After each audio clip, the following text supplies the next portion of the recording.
Hi! Magandang umaga sa inyo mga kasawi. Kamusta na po kayong lahat? Naway nasa mabuti kayong kalagayan at mag-iingat kayo palagi mga kasawi. At syempre ang ating tatalakayin ngayon ay isa na naman sa request ng ating mga followers mga kasawi.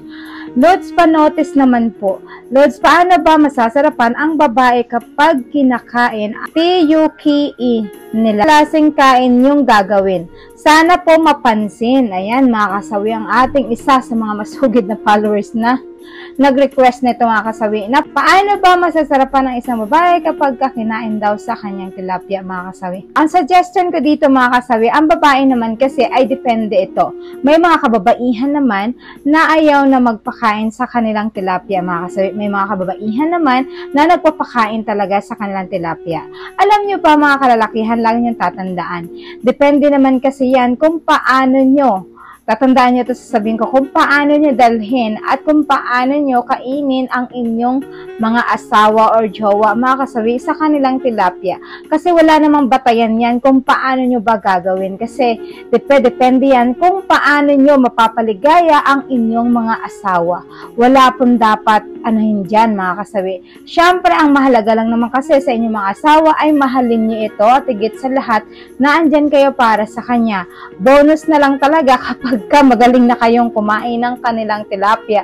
At syempre, mas maganda nito mga kasawi ay tanungin nyo ang inyong asawa para aware kayo kung ano ba ang gusto niyang kain pagdating dito.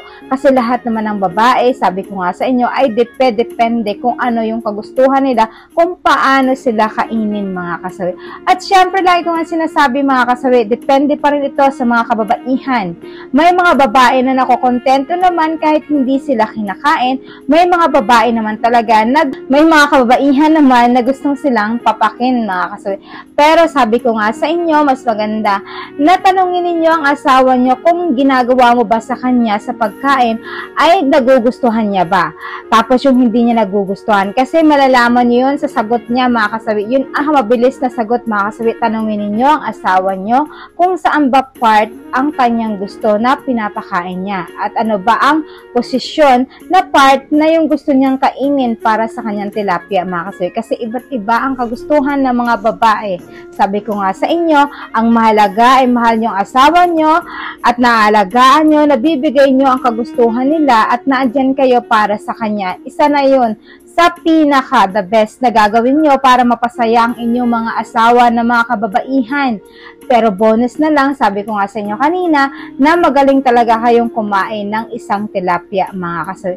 Siyempre mga kalalakihan naman kasi kahit hindi natin yan turuan, napakagaling naman pagdating dito sa aspeto ng pagkain nila.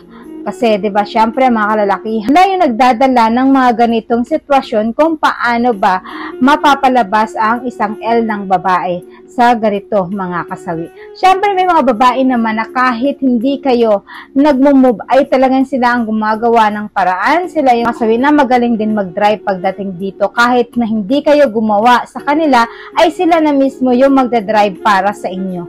Pero sabi ko nga sa inyo mga kasawi, depende sa mga kababaihan. May ilan-ilan talaga na magagaling pagdating dito at nagpapakain sila ng kanilang tilapia mga kasawi. At yan, Sander, sanay naway nabigyan kita ng linaw sa kagustuhan mo na request mo na ito. At syempre sa ating mga commenter mga kasawi, pwede kayo mag-comment.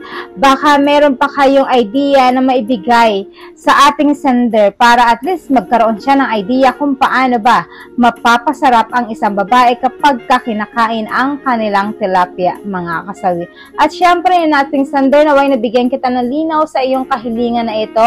At maraming salamat sa patuloy na pagsuporta niyo sa akin sa walang sawang pag-share at pag-comment. Sa mga hindi pa po nakapag-subscribe mga kasawi, pwede na kayong mag-subscribe, pwede na rin kayong mag-follow para updated kayo sa topic ko araw-araw. Magandang umaga mga kasawi.